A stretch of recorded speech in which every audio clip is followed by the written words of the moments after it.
افغانستان میں طالبان کی موجودہ حکومت کے زیر اقتدار آنے کے بعد عالمی سطح پر یہ توقع کی جا رہی تھی کہ طالبان حکومت ملک کی معیشت کو فروغ نہیں دے پائے گی، لیکن ناقدین کو غلط ثابت کرتے ہوئے طالبان نے جس طریقے کے معاشی اقدام کیے ہیں، اس سے ملک کی معیشت میں مثبت تبدیلی رونما ہوئی ہے۔ ورلڈ بینک کی رپورٹ کے مطابق سن 2025 میں افغانستان کی مجموعی قومی پیداوار یعنی کہ GDP 4.3% تک بڑھنے کی توقع ہے۔ سن 2024 میں افغانستان کی GDP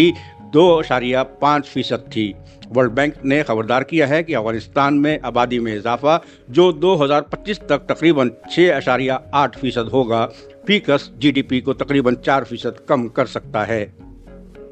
رپورٹ کے مطابق افغانستان میں افراط زر 2025 میں اوسطاً 2% رہنے کی توقع ہے، جو خطے میں سب سے کم ہے۔ اس کی وجہ خوراک کی قیمتوں میں استحکام اور قومی کرنسی کی مضبوطی بتائی گئی ہے، لیکن عالمی بینک کا کہنا ہے کہ قیمتوں کے استحکام سے ظاہر ہے کہ افغانستان درآمدات پر زیادہ انحصار کرے گا اور